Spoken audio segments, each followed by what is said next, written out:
for joining us today, in spite of your very busy schedule. Thank you so much for having me. It's an honor to be invited to this platform, and I'm really looking forward to this, to our conversations today.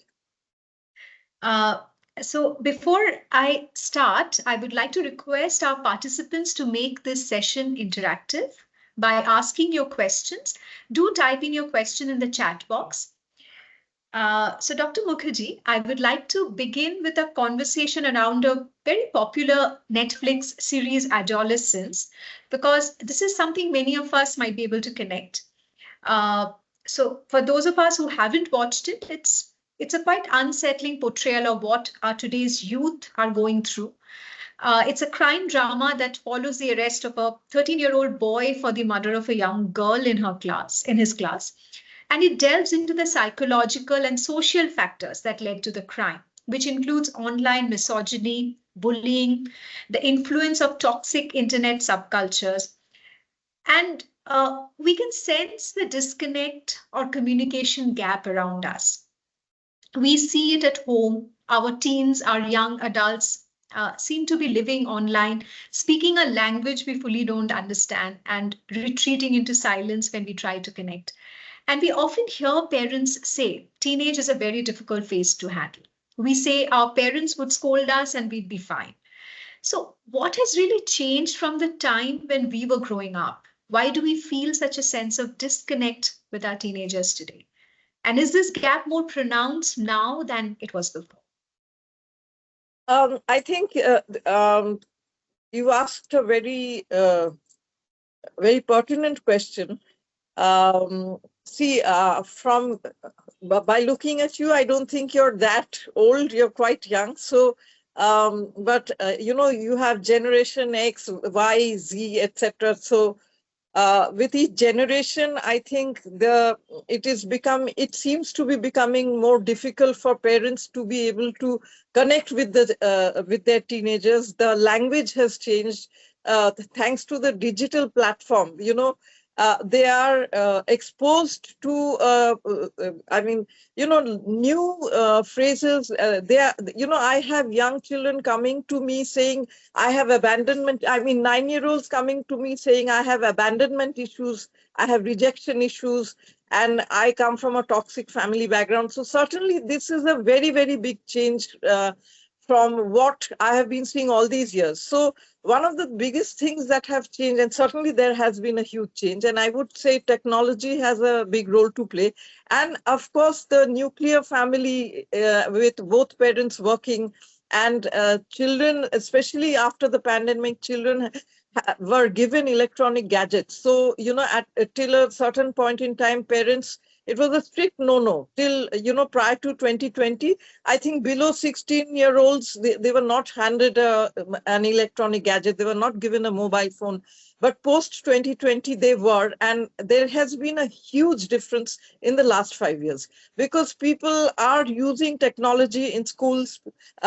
Teachers are sending material for homework or projects or whatever, even late in the night. There is no, there are a lot of boundaries have been dissolved between, teachers and students. So I think that it is on one hand that this is happening, and on the other hand, the children are being, they can see any part of the world and they can compare their lives with what is happening out there in the West, in America. I even have children coming to me who've never stepped out of West Bengal or India, and they come with a very heavy accent, a Western accent, or, and when I asked the parents, was he or she born and brought up elsewhere? Has she just moved back? No, madam, we've never gone out of India, but they're talking in these, heavy accents. And that's because they're on the internet and they are listening to podcasts or, they're watching reels or YouTube videos, and they're deciding what they're going to view. And as a result, they have a lot of,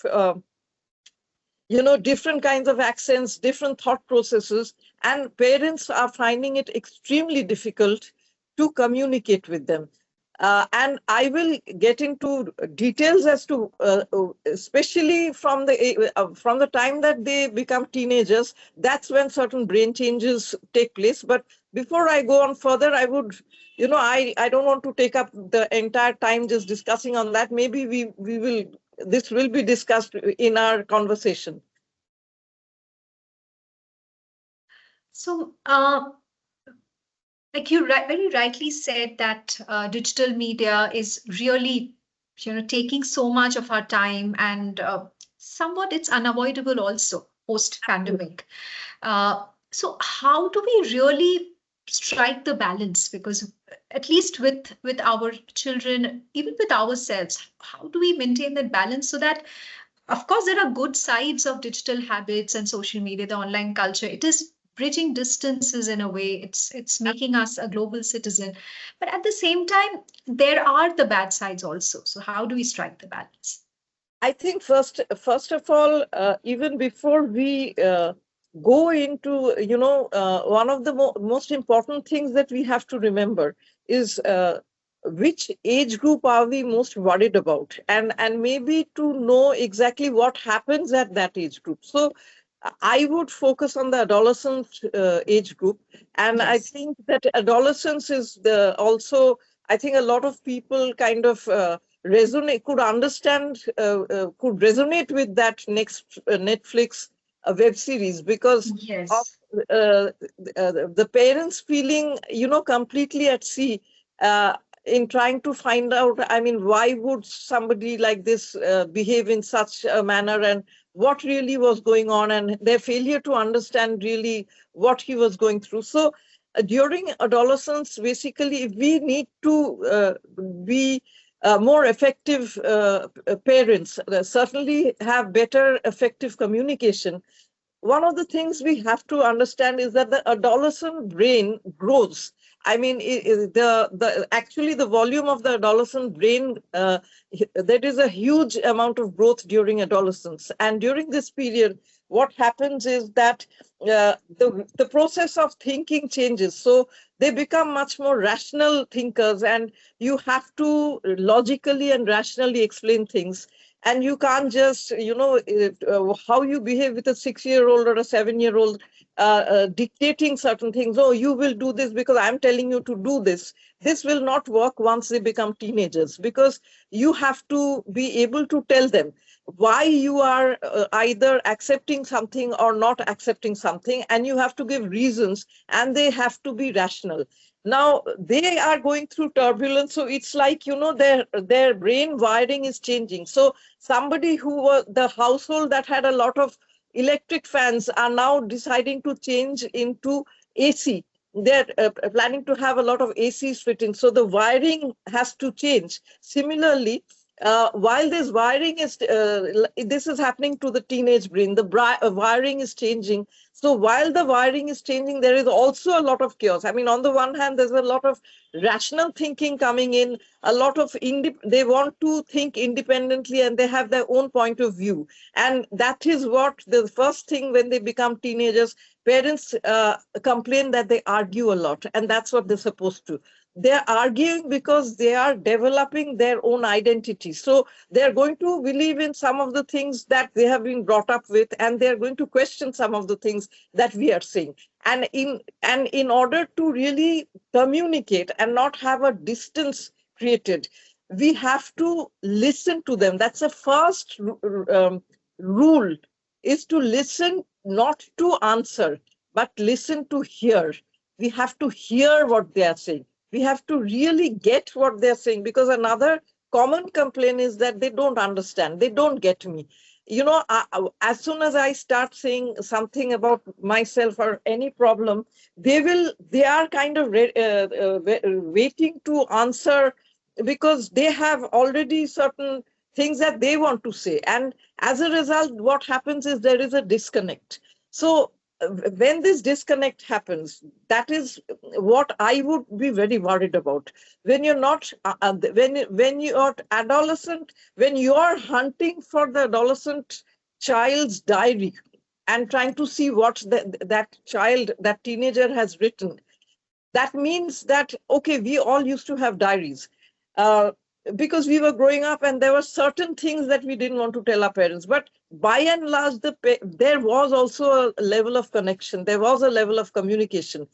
Um, that is going to change, because now if you cannot communicate with your parent, you of course, we've always had friends who were more important during teenagers, but now social media has come. So, I can go to a random stranger and I can start chatting, and that is where the danger lies, because a lot of these teenagers are looking for somebody to talk to, or if they're feeling that they're emotionally disconnected, they're getting into areas of the online areas where they might be looking up at what ways to commit suicide or whatever. So so communication, that is why I think you are also talking about how can we be better communicators. So one of the things is we have to hear.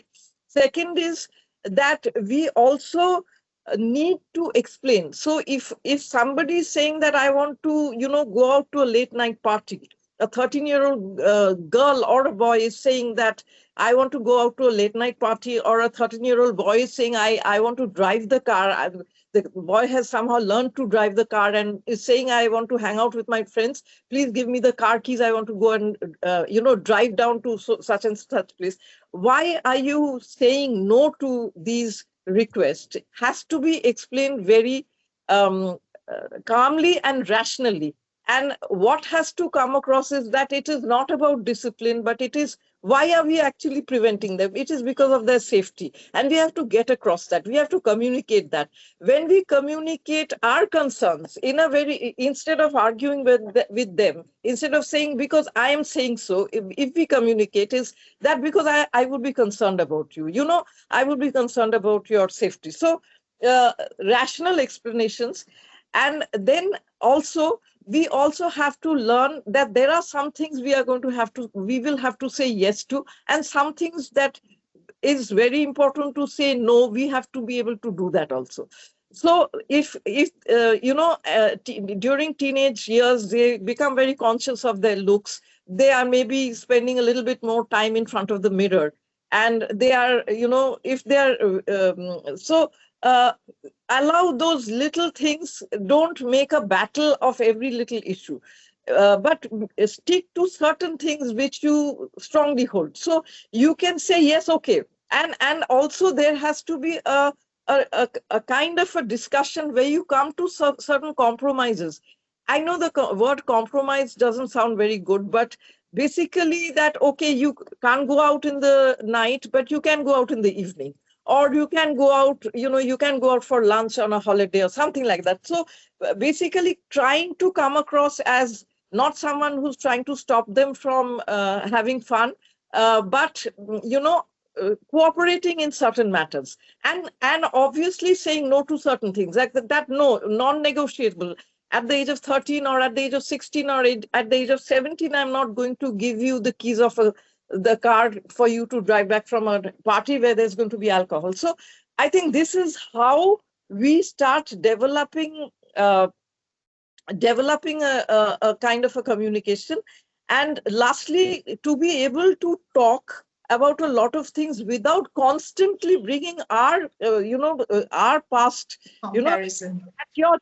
at your age, I did this, I did that. I mean, our childhood was very different, so no point bringing that. And the last thing, very important thing, which I have forgotten to mention, is don't compare. Don't compare this girl or this boy with somebody else, believing that it's going to help this child to be more motivated. Actually, it actually makes them more disgruntled and unhappy. I mean, if I was compared as a parent, you don't do like this. I mean, and that's what teenagers do, that when the parents are comparing them to some cousin or the sibling, then the teenagers also start comparing. So these are some of the points I would like to I would like to mention at the start of the for improving communication. Right. You mentioned a very important area, that there are certain warning signs that a child is emotionally disconnected. So as parents, because many of us are parents, so are there any such warning signs that we should be aware of, that probably the child is getting emotionally shut down or is spending a lot of time getting into this Yes. internet subcultures, which they shouldn't be. So how do we really read into that? Basically, they do attempt to talk initially. They do attempt to come and talk and communicate. And if the child is actually saying, you don't understand me, or you don't, I can't tell you anything because you refuse to understand me, or you don't listen, then these are things that we need to pick up. Instead of it becoming an ego battle or a feeling that, oh, how dare she or he criticizes me. I understand my children so well, etc. So these are, so gradually you start noticing, the parent starts noticing that the child has either is becoming more withdrawn, or is not communicating as much, or is actually looking quite upset, or the facial expression, parents can look at a child and know whether the child is happy or sad. And I always tell parents that instead of asking when they return from school, instead of asking them, what marks did you get in that particular class test or whatever, ask them, how was your day? And when you ask them, if it's a regular thing, like we like being asked when we go back to work, from work, when we go back home, we wish somebody would ask us, that how was your day, and you look tired, or you look stressed out. If somebody could comment on that, we would feel okay, somebody's concerned, and that's what we need to do. So if somebody is shutting down, as parents, we're going to figure that out, that this person is becoming uncommunicative, or is not talking enough, or is acting secretly, or there are certain behavioral changes, like either the child is getting too irritable, or is crying, or looks very sad, or is getting very angry, throwing things, behavior changes, appetite changes, like eating too much, not eating, sleeping too much, not sleeping, or you are getting complaints from school that, your son or daughter is behaving this way, and didn't used to behave this way, or that there is academic deterioration, unable to focus or concentrate. These are all red flags. Sometimes the child will even come and say that, nobody loves me, I don't have any friends in school. And instead of treating that very casually, that, oh, how we are here for you, doesn't matter. See, during teenage years, being part of a peer is very important, a peer group. And if they come and say, my best friend stopped talking to me, then we need to validate. We need to validate that, yes, that is something to be upset about. And another thing is that, as they're growing older, we do need to be more friendly. We do need to make the occasional joke and say, have you got any girlfriends? Are you very interested in her? Or, we do such things. I mean, parents do such things, isn't it? And I think that these are the things where, the child is going to feel that, okay, it's okay to be able to talk about a lot of things. And we need to, even if you're shocked, I mean, believe me, I think as a psychiatrist, I have heard everything that is possible, and I still get shocked at some of the stories I hear. And I appear not to be shocked. I appear to be very interested. Oh, okay. So you have abandonment issues. I'm very curious to know. You're so self-aware. At the age of 9 that you have abandonment issues. But I mean, why have you been brought to me, or something like that? So I think we have to use our humor, a sense of humor also, and not see teenage years as only being turbulent and troublesome. That's another very important thing. Now, moving on to another, am I audible?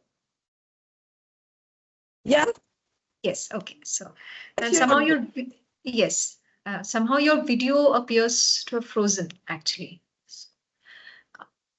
But we can hear you. Yes, it's okay now. Okay. Now moving on to another area, communication or the lack of it with our partners. So Why do couples sometimes feel emotionally disconnected, even when they appear to be a part of a very well-functioning family? Again, I think we have, are when we have a very close relationship with somebody, let's talk about having a close relationship with the person. A partner is actually quite close. So we also have expectations, and we think that that person is going to be able to understand us without us actually talking about it. This is a very common mistake that we make, that I have had a hard day. I am not saying anything, but the partner will understand everything just by looking at me.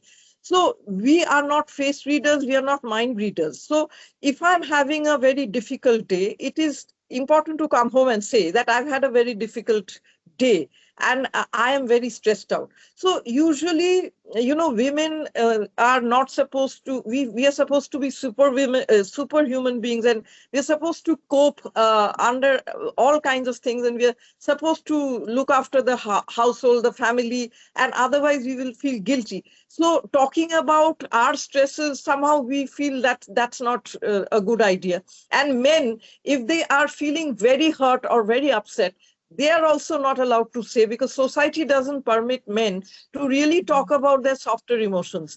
I mean, they're not allowed to. So they even, a lot of the times, they lose touch with their softer emotions, their vulnerabilities. But if they have been hurt or upset, and if they've been criticized badly at work or whatever, they've not reached a deadline, or thousands of things can be happening. But they are coming here and they have not articulated that, they've not communicated it. So the other person does not really understand whether what the situation is. So maybe then little things might trigger into a fight, into an argument, and it can be a very trivial thing. So the first step is if I am not feeling very chatty, or I don't want to communicate, or to be able to communicate that, to be able to have that level of communication and say, look, just leave me alone. I'm going to sort of, somehow finish my dinner and go to sleep or watch a web series. I'm in no mood of talking because I'm very irritated. Secondly, is that when there is an argument, there can be two different points of view, and we can agree to disagree. And mature couples do that we agree to disagree. But sometimes when we are in a couple, as a couple, uh, some people may be conditioned to believe that we have to be in agreement of everything. The most important thing that happens is that when we have an argument, we don't stick to the present. We bring in always, you always, etc., etc. And Or in the you never. past, yes. Yeah, we bring up the past. You never listen to me, or you never do what I ask you to. I asked you to do one thing and you don't do it because you never do it.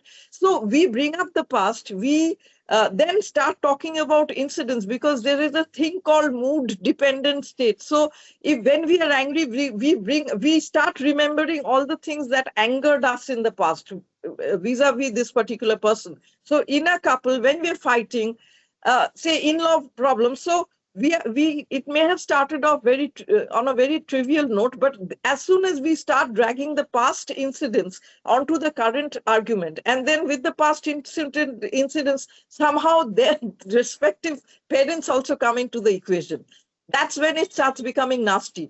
So very importantly, if there is an argument, stick to the current point. So, you did not do this, and just leave it at that. You did not do this, instead of saying you never do this. Bringing in these nevers, and then what happens? Then it becomes a list. Oh, I didn't do it, and what about that time? And then that really angers us. Then a lot of bad things are said, and then later on there is guilt. And actually, I didn't mean to say that. One of them will say, and the other one will say, but you said this. You said very, very hurtful and nasty things. So my advice here is, first of all, absolutely stick to the present. Secondly, there are things that there is a time to discuss certain things. And if there is an elephant in the room, so there is something that is very touchy, difficult to talk, you don't bring that up every time in an argument, and then you don't brush it under a carpet.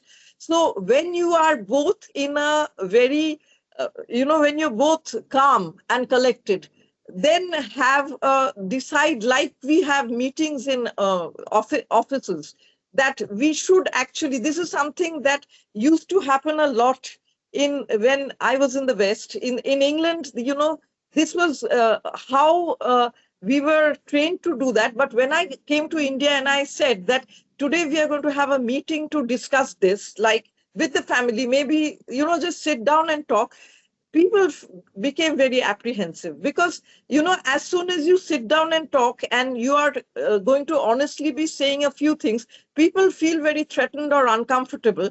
But actually sitting down in a calm and collected manner and bringing out issues without attaching emotions to them, strong emotions, so that has a higher chance of that conflict being resolved, isn't it? And if there is a conflict that cannot be resolved by just the two couples talking, then I think they need professional help. But, this is how I would, some very simple things which I mentioned just now, which can stop, the arguments from going into full-blown, really nasty fights. You mentioned that in our culture, men are, they cannot express themselves. They're probably not allowed to. Not allowed to. They're taught. That's the conditioning, not to express they can their only show emotions. anger. They're allowed anger. They're only yes, allowed but any other sadness or grief or failure, they're not allowed to. Or women are expected to agree rather than being vocal about what they want. Yes.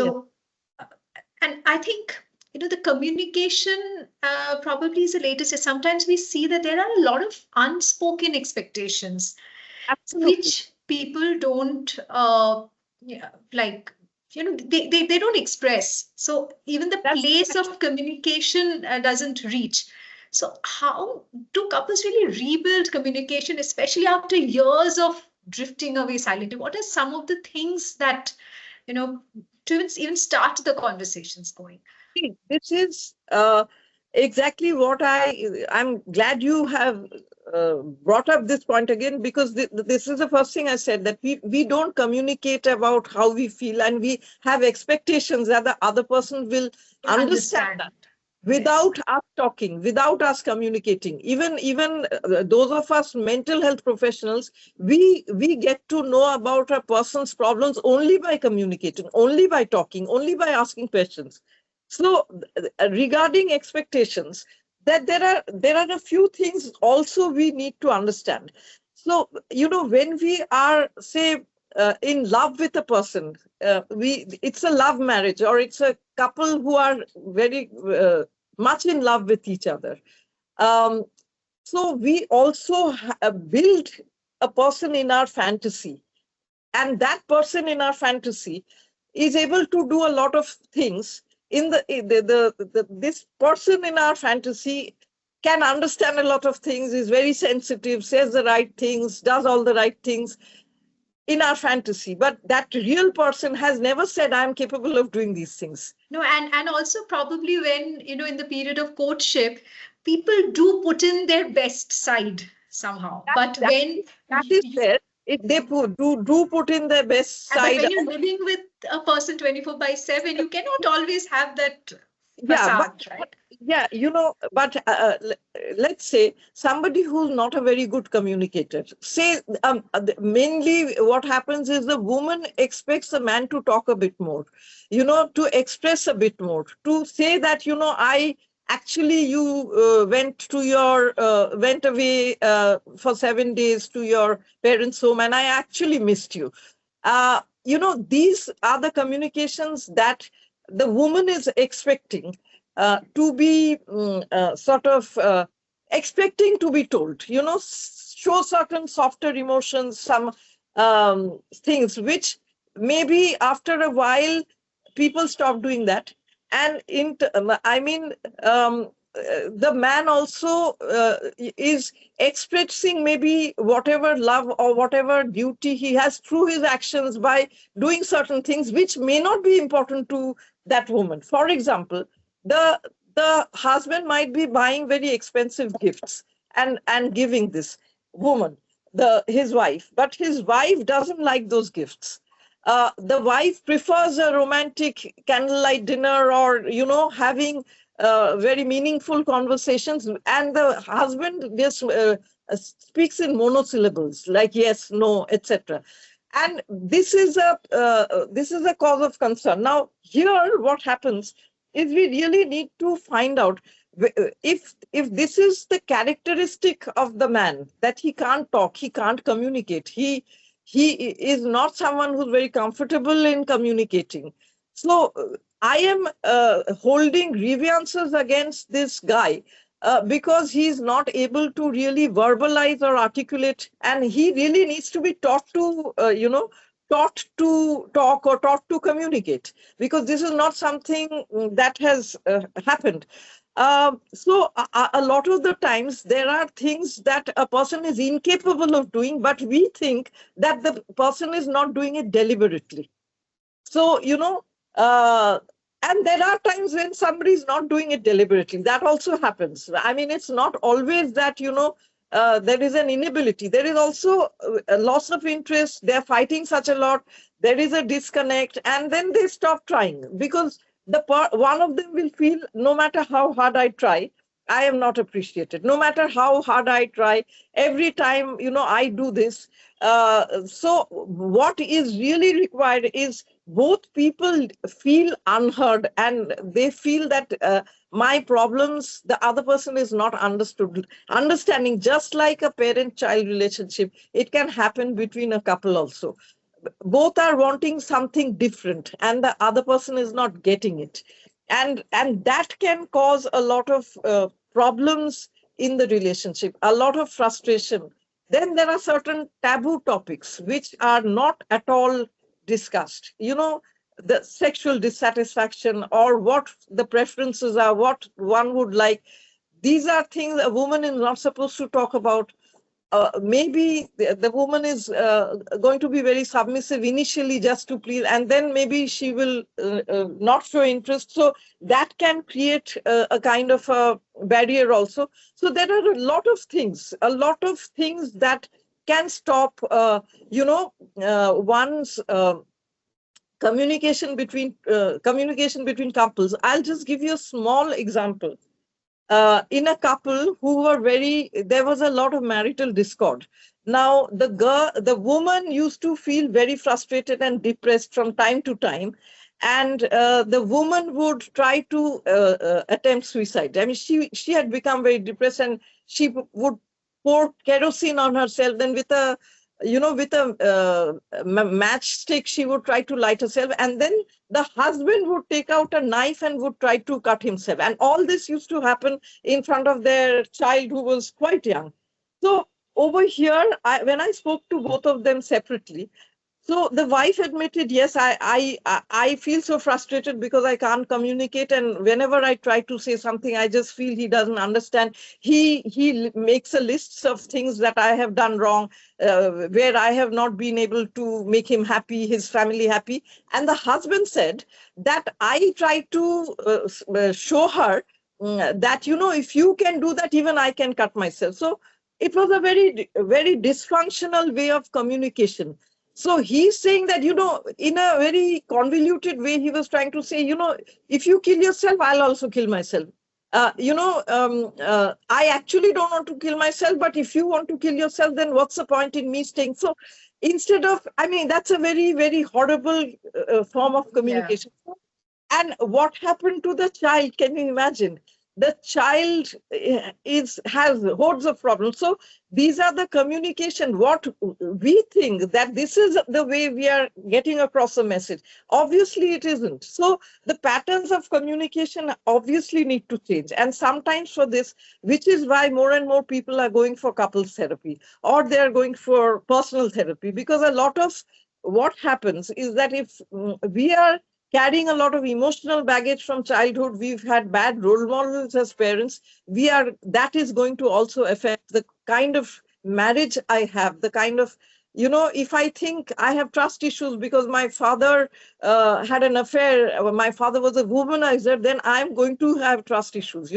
I'm going to not believe my husband, even though he's not up to any mischief. So there are a lot of complicated reasons as to why there are communication problems. And the most important thing would be to go for professional help when there is a very serious amount of miscommunication. I'm coming to another very vital area, communication with our elderly parents. We often get so busy in life that we can't give time to our parents. And so what can we as children do to make our parents feel heard and respected? Because most of the times we are very concerned about their physical wellness, but we forget about their mental wellness too. So what I find mainly to be a problem is that the children become parents, yes. and the parents the role reverses. Yeah, there's a role reversal.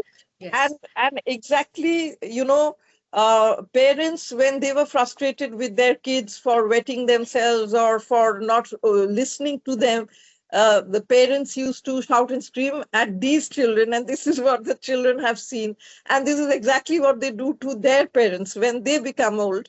So what I find is that they're very concerned. They may be very, very concerned about their parents, but a lot of the times exactly like our parents used to get up, now walk, now eat this, you for your health do this, and this is what they tell their parents, that she's all the time lying down, or she's not walking enough, or making them eat very healthy food, which now the parents resent because they feel very deprived. So I think to balance that, say somebody who's being fed very horrible tasting food because he can't swallow properly, or is being forced to eat, especially very elderly parents when they having memory problems or something. I think it is showing a lot of concern. It is a concern that we need to express, we need to show, maybe hold hands, spend time, rather than coming home and saying, oh, you didn't eat this, oh, you didn't do this, oh, you didn't walk enough, or oh, you didn't do that. I have told you so many times not to watch this, not to do this, putting in a lot of restrictions. And they do it, just like our parents used to do it, on their children in all good faith, thinking it is good for them, but the children didn't like it, and the children developed a lot of resentment. So it is with the same thing, that okay, if maybe the best thing is, if I was like this, to put ourselves in their shoes. If I am going through this, would I like to be told or spoken to like that? And another thing that I have to say, this is particularly in India that happens, that, our parents become our childminders, free childminders, unpaid childminders. So this is another area that is very sensitive, very fragile, and can rock the relationship in a very big way, because we are going out and working, then we come back, and then we have this checklist that we go with our parents. Did you do this? Did you do that? Did you, etc., etc. So that is something also. I think we take them for granted, and we think that they have to listen to us, and they cannot see, if we don't like certain of the things that they don't like, that they are doing, then we shouldn't be leaving them with them, isn't it? I mean, we can't, we can't treat them like our domestic help. That's something we need to keep in mind. Similarly, when they're staying we are treating them very well. They are now a lot older. Again, instead of, having this checklist, which we need to go through to make sure that they're keeping well, physically well, we also, as you very rightly said, we have to look into their mental health, and we have to maybe give more time, and that time should be quality time. Sit down and play a game of cards or Ludo or Carom, or have fun. That time has to be, quality time. It's not the money that you're spending on them. A lot of the elderly parents, they become very scared of their sons and daughters because they'll come and start shouting at me because I haven't done this, I haven't done that. So it's a quality of time. It doesn't matter if they've disobeyed something that you and it doesn't matter. See, if they watch very strange, weird Bengali serials or Hindi serials, which those serials are for them. We have a lot of resentment towards them. Why are you watching this? If it is affecting you, you can gently point it out. That is not, we are not part of that serial, mom, so just chill.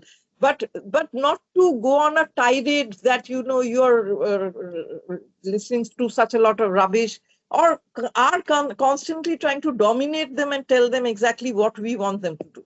I think that's what we have to stop doing. Right. Ma'am, but sometimes, with our parents, we have to, because of their health conditions, sometimes we have to, put in those restrictions. And there is a friction because parents feel that our freedom is being taken away and children feel that they are being misunderstood. It's all with good intention, but somehow, that doesn't fall in place. If they're grossly not following, then we need to think about what's happening to them mentally. I mean, why is it that they don't want to follow it? Is it that they don't want to live anymore? Is it that whatever condition they have, it's so painful that they would rather die? And this is a kind of saying, okay, if I have to, I'm a diabetic and I am having a very tough time living this way with so many restrictions and I don't really want to live, then let me have, disobey all these things. And so that is where we need to ask those questions. Why is it, what is the difficulty? Why don't you want to follow this? Is there a problem? We need to find out what the problem is as to why they don't want to. And they might come up with something very stupid as, I don't like it, I don't feel like doing it. And again, trying to be a bit patient and kind and say, okay, let's talk to the doctor and see if we can, some days we can do something where you can have a cheat day. Break the monotony. Yeah. Yes. I think somebody had raised there was a raised hand. Yes, there is, I think, Jacqueline, do you like to ask your question?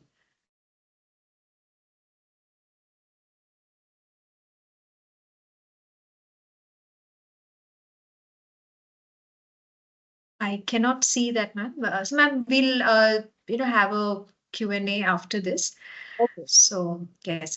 Ma'am, finally, I would just like to touch upon the workplace as well, right? So we know there can be communication breakdowns in office, and sometimes traditionally, in the Indian culture, we are taught to respect our elders and seniors, and somewhere that respect, that got linked to being agreeable to everything, to avoid causing any offense. But we forget, as you very rightly said in another context while we were talking about couples, that it's possible to agree to disagree. So it's possible to disagree or offer feedback openly without being disrespectful. So in a workplace, how can leaders create that psychological safety and encourage open communications in their teams? See, one of the things is that as a leader, the person who is self-aware, self-awareness, I think, is one of the, as we grow older, I think becoming more aware, being self-aware is very important. So as a team leader, we need to remember how we started our lives when we were juniors and we just started work. And there are a lot of excellent bosses. Like teachers, there are bosses who make or break, like teachers. And I think that if it's a well-functioning unit, if it's a well-functioning team, a lot of the credit ought to go to the boss, because the boss has been able to create that work environment. Similarly, if there are a lot of people leaving that organization, then it's something to think about, is what's happening to the. It's not only about the pay, it is also about whether it's a toxic environment or a friendly, congenial environment. So there is a need to self-respect, self-reflect, and I think that open communication, especially, I think one of the first things is that the employer-employee relationship. We have to show respect. We have to show respect to each and everybody in the team. I mean, even if you're the boss, I think if we talk to our employees very respectfully, and we treat them like proper decent human beings who and as soon as we approach it that way, our attitude towards them will change. The way we communicate, even the negative things, even when we are criticizing them. Yes. I think that is something that will come across, that this is kind of constructive criticism. This is for your own improvement. This is what I tell parents also when they are coming for follow-ups. If they start by saying, he didn't study, he's still not studying, he's still not concentrating. I said, first, did you see any positive change? Start with the positive first. So I think that if we all make it a habit of starting with a positive dialogue. For example, I noticed that there was a change or an improvement or something. Then if we go on to criticize, it is going to be much more acceptable. So communication this is something that applies to all communications at all levels, in all personal and professional front, and basically sticking to that. And also the ability to be able to get a feedback and ask them, be open as to what is troubling you, and be, instead of deflecting that, to take time to think about, that what that person, the feedback that I'm getting back from the, from the junior, is also something that if I take into account. Listening, again, active listening, rather than just passive listening and listening just to reply. I think that is also very, very applicable in the professional front. Ma'am, so yes, taking on from there, the feedback coming from the boss to the employee, but how can we create that culture where the feedback can come from the employee to the boss also, like a 360 feedback in the genuine sense, so that, many organizations have that 360, Exactly. but how can we create a culture so that that feedback is genuine? It could be feedback, it could be sharing of ideas, anything, that communication can go on 360. I think that if somebody was actually asked, if the employer actually asked, would you like to share something? Would you like to share your experiences, or is there something that you would like to share or add? So that means there is a willingness to have an open conversation, isn't it?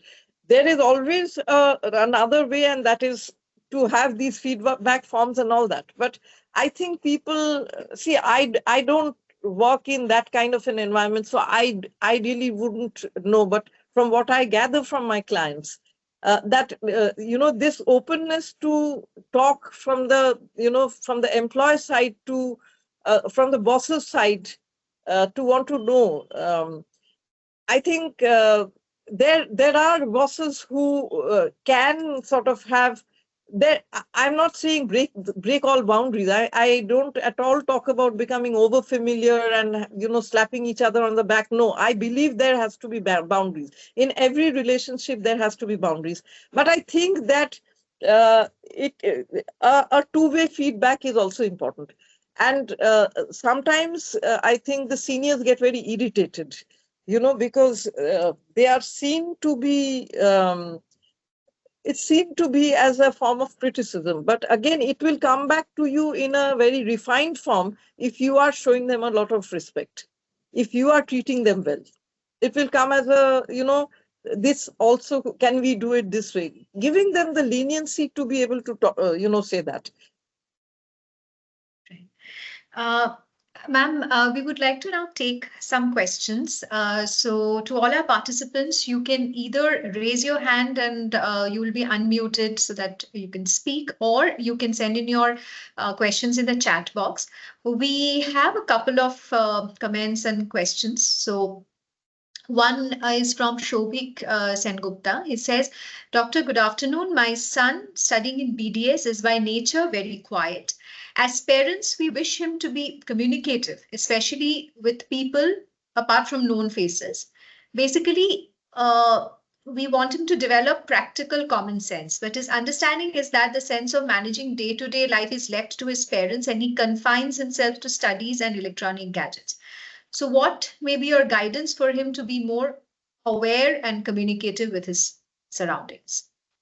First of all, I'll start from the end. I mean, somewhere the parents have to not be doing his things. I mean, what he's supposed to do. Like if he's only studying or on electronic gadgets, and he's heavily relying on his parents to do a lot of his stuff. Maybe sort of organizing his room or etc. And that happens typically in Indian families. They do become very dependent on their parents for a lot of things. And so skills of daily living has to be brought about by the parents, and there has to be conversations from the parents and saying that, yes, you can do this, this and this, but you also have to, do your own stuff. Like you have to maybe learn how to heat up your own food. You will have it at a certain time. We are not going to wait for you. A lot of young adults are still sleeping with their children, sleeping with their parents. So making them more independent, it's something that parents have to ensure that we are actually making them more independent. Secondly, the other thing is that we have to also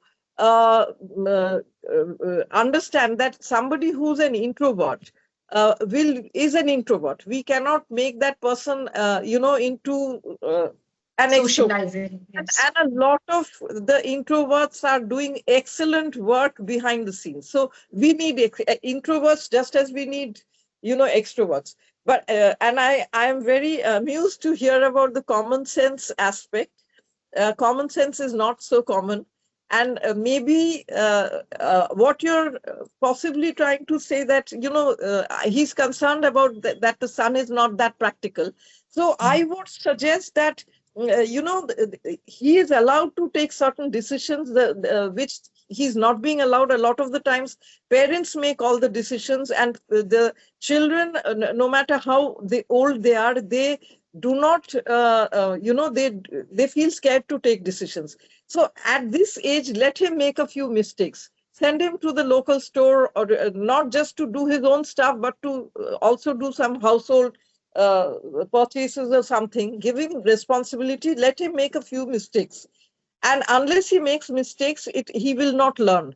We need to, have to make age-appropriate mistakes, and that becomes experience. Unless that person learns mistake, a lot of the learning happens through making mistakes. And unless we gradually give them a little bit of independence, gradually, unless we start giving them that independence, they will always be dependent and they will never feel self-confident. So let them start making a few mistakes. We've all made mistakes, and that's called experience. Right. And that will also become practical. Yes, ma'am. Ma'am, I think Shobhik wants to ask something. So, Shobhik, you've been given the mic. If you can unmute yourself and ask. Can you hear me, ma'am? Yes. Yes, I can. I can. Thanks a lot, ma'am, for this was a question raised by me. You might get amused. Let me ask you one more question. My son being the lone child, do you feel that we are responsible being he's the lone child? This nature he has developed because my wife is a housewife. So you can understand this pampering might have made him become too dependent on his parents. See, yes, this is the global. This is what I see in each and every household that comes, especially only children.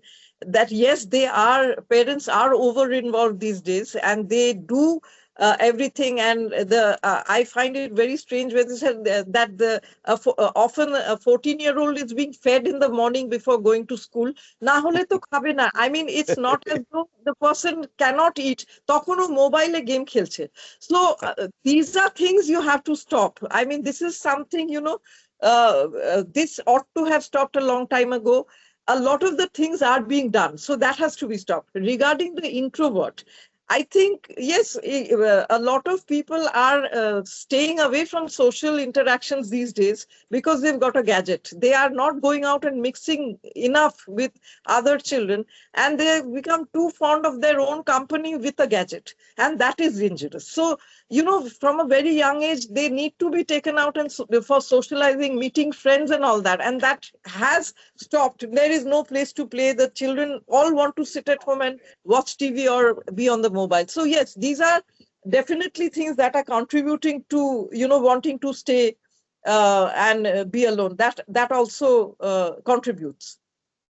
Ma'am, unfortunately, he's studying in this BDS, too much of information is being fed through his, his mobiles and this and electronic gadgets. So he's always stuck up with that, He is either confining himself to that because I understand he is too loaded with studies, because you understand dentistry also it's Absolutely. Not that he has to study a lot.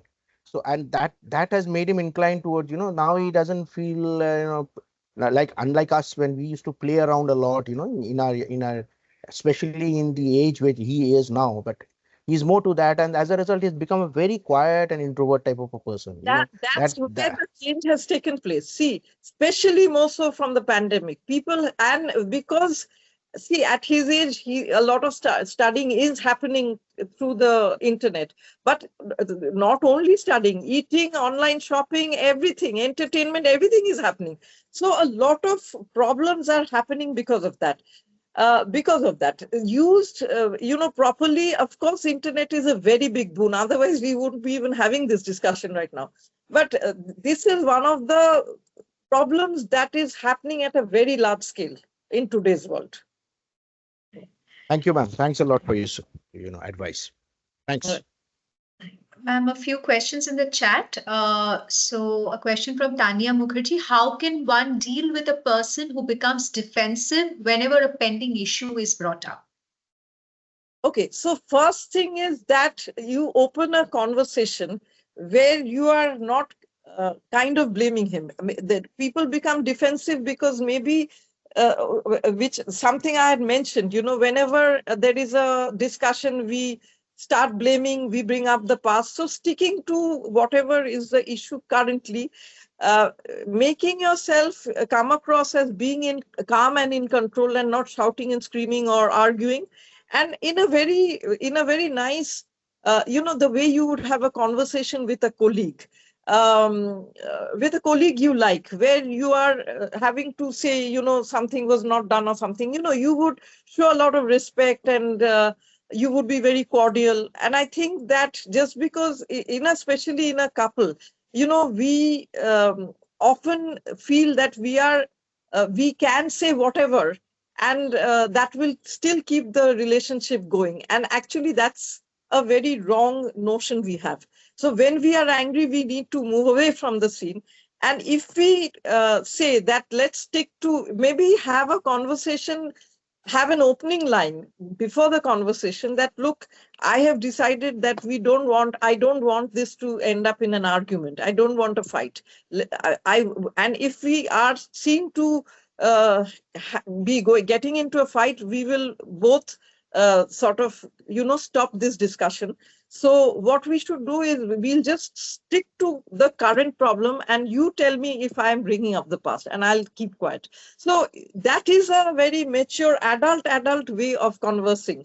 So if as soon as we start doing this, as soon as we stop ourselves from bringing up the past, and there's a thing in Bengali called purono kashandi, as soon as we stop doing that, we will see that the conversations become a lot easier. Just stick to the point. Even if that's a disagreement, it will never become that big a disagreement if you just stick to the current, whatever is troubling you. Ma'am, we have exceeded the time allotted, but we have quite a couple of interesting questions. So if you kindly allow us to raise them. Right. Question from Sunil Bhandari. He says, what an outstanding conversation. Thank you, Dr. Mukherjee. My question, what's the one tip to give to a young couple who refuse to listen to each other? Oh, that's a tough one.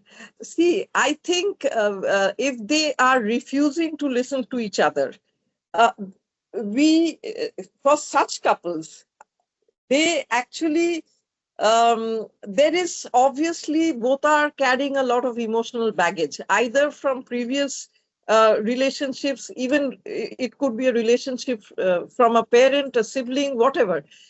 I would be very interested to know why they are not listening to it. So somebody who's trying to mediate, obviously, this person is trying to mediate. So the mediation first needs to be where you speak to them separately. This is what I do. When I have a young couple who's not listening to each other and they are absolutely at a deadlock, then I actually don't bring them and talk to them together. I talk to them separately. And I see it as a jigsaw puzzle, and I try to see, first I talk to this person, then I hear this person's version, and then I try to understand what is going on. If I can find out where the communication problem lies, then I'm at a better stage to be able to offer some kind of an advice or suggestion. And if this kind of mediation does not work, then I think that they should go for professional help, because obviously it can become quite serious where they, maybe something has started simmering and now it's really taken to a stage where they are just not willing to listen to each other. And there was a raised hand. Kirti Bose, would you like to ask your question? You have been given the microphone. I think. Hi, ma'am. Yes. This is Kirti here. Hello. My son is 11-year-old. My only problem, I heard all the suggestions which you have given. It was wonderful taken. My concern is he start comparing himself with other, of his same age, as in the sense like I just want to give him what is the basic requirement. I don't want to give him the luxury of life as to date. I want to understand it's so hard to get things, you have to really earn it. But he start comparing me with different parents, saying that they have it, their parents allow them doing that, why you're not doing that?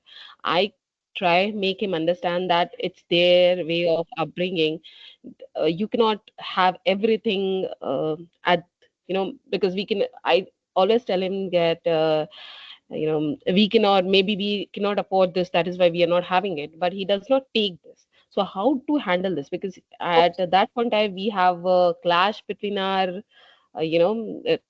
thoughts, and he start comparing me to others, and then the clash goes on. Okay. So how to handle this? Okay, there are two steps to this. First of all, a lot of the children who have been compared to others, a lot of children, and a lot of us parents do compare unknowingly, that we do tend to compare. So from your end, I'm not saying you have been doing that, but if you have been comparing this child to anybody, so-and-so is doing so well and so-and-so, first of all, so you have to stop doing that from your end.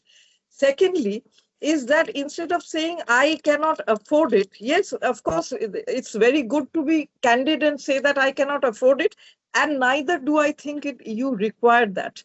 See, adolescence is a period where they are developing a rational brain. And, if you say that, I think that every family has different value systems. And while their families might think that it is okay, but in this particular family, us parents, we don't want you to, don't want to give this to you because we think that it will spoil you. Instead, if you are really, it's going to be much better if you one day are able to afford or buy yourself these things when you're earning.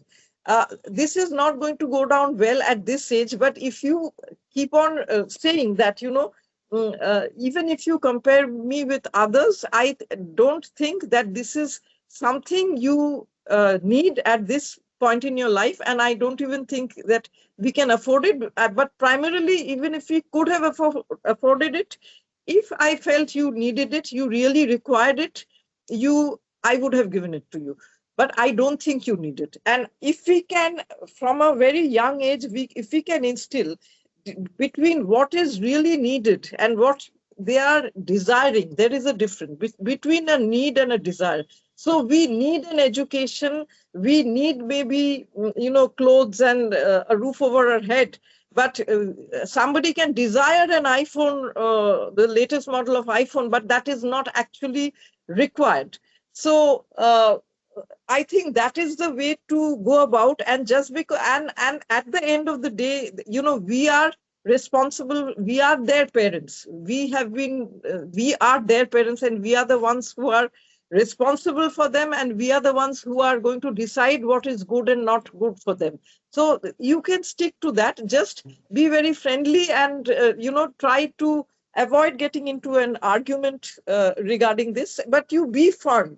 I think firmness is important. It is not necessary that you have to shout and scream, but you stick to your point of view, and you're absolutely right in doing that. Thank you so much, ma'am. Thanks for the great help. Rajrupa Majumdar asks how to share a negative feedback with the team member. Okay. Right. So the negative feedback, like I said, that again, the negative feedback, if it's everybody there, I am sure there is something that one little positive thing can be said about every person, every person in the team. And I think to sort of maybe start with that it can be anything, that I see that you're trying, or I see that, you come on time, or that you are sincere, or whatever. But this is, I do think that, you can do better, and then bring in the negative feedback. So it is the tone in which we are speaking, the kind of manner that we are talking to, how much respect we are showing. Are we putting this person down?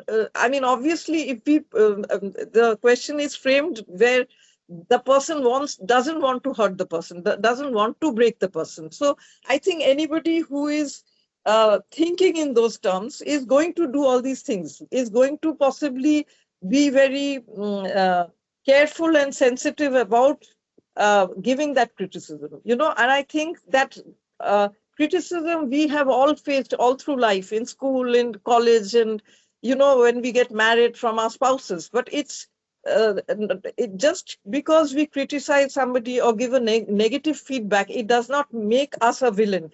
It makes us a villain when we disrespect or, we make that person feel very small.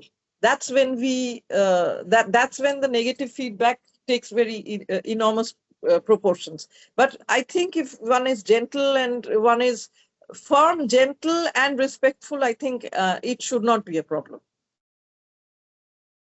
Pramit Chaudhary says, good afternoon, ma'am. My question as an HR and IR guy, what should be our approach and way of communication when you're dealing with aggressive local mob workers in plant or in mines? We face this problem in our day-to-day operations. Yes, that is that is a very difficult situation. I think that one of the first things is that, when you're facing a mob, your self-preservation is very important. And for that, you have to be able to sort of bring down the hostility in that mob, is to sort of maybe say that basically that we're willing to hear you out. And I think one of the things is to basically not become aggressive, not become hostile, not shout and scream, but to keep your calmness. Even if you're absolutely shaking within, you have to appear to be calm and cooperate. Appear to be cooperative. See, we have a lot of violent patients. We have to interact with a lot of violent patients. In the aggressive mob, there are one or two people who are leading they are the main sort of people who are leading the agitation. And it is important to make them to be able to identify which are the troublemakers, and to tell them, look, it is obviously not possible to discuss all these issues that you have with so many people. Let us have a few of you, and we will sit down together in a room, and let us sit down and have discussions.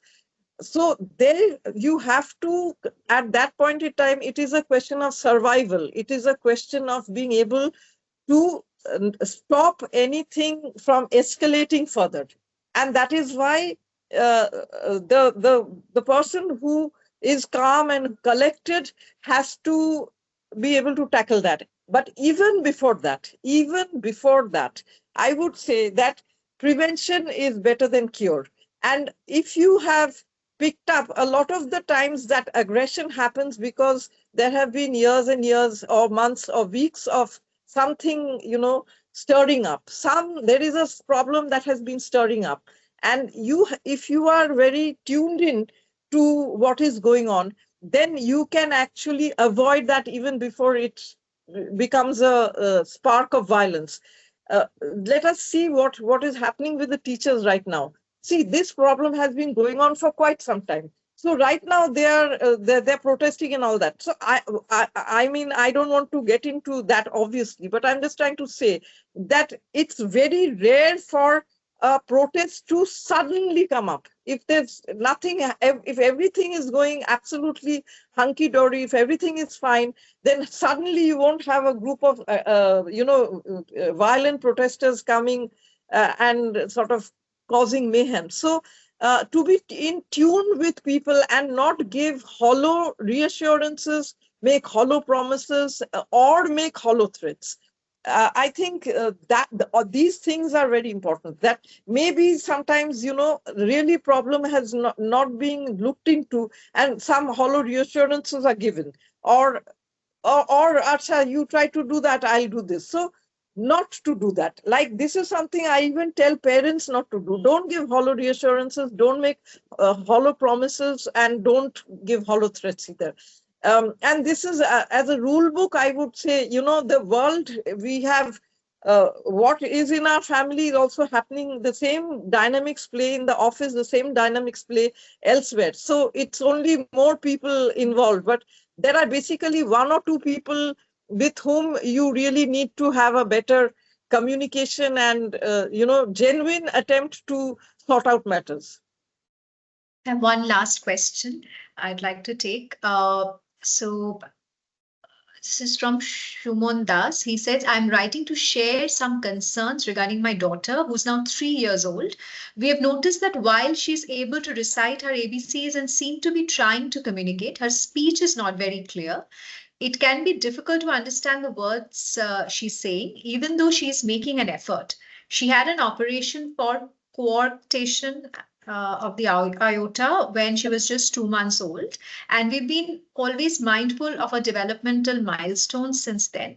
While she has been growing well overall, the clarity of her speech has started to worry us. We would appreciate your guidance on whether this is normal within the range of normal development, or if it may be a sign of something that requires further evaluation, perhaps with a speech language pathologist or another specialist. Yes, I think that since there is a concern regarding her speech or her problems regarding, I mean, is it an articulation problem or is it just that she's not communicating properly?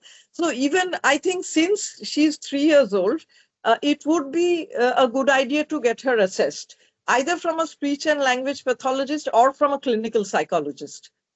It would be a good idea to get her assessed. Dr. Mukherji, thank you so much for all the deep insights you shared with us today, for taking out time from your really busy schedule and for answering all our questions so patiently. So thank you so much, ma'am. Thank you so much. It's been a pleasure, and it's really been a pleasure to be able to talk about these things, because I think that I think that it's wonderful to be able to talk about these things also. Thank you so much. Thank you, ma'am. So, in fact, today's session was just not about better communication. It was about connection. And I'm sure today's session will help us make those connections better, whether it's with our colleagues or with our partners, our children. So it'll help us be more conscious about how we listen, how we speak, and how we hold space for one another. And I thank everyone who joined us today. Stay tuned for more such conversation with our Knowledge Collective. And I thank Woodlands Hospital for helping us organize this session with Dr. Mukherji.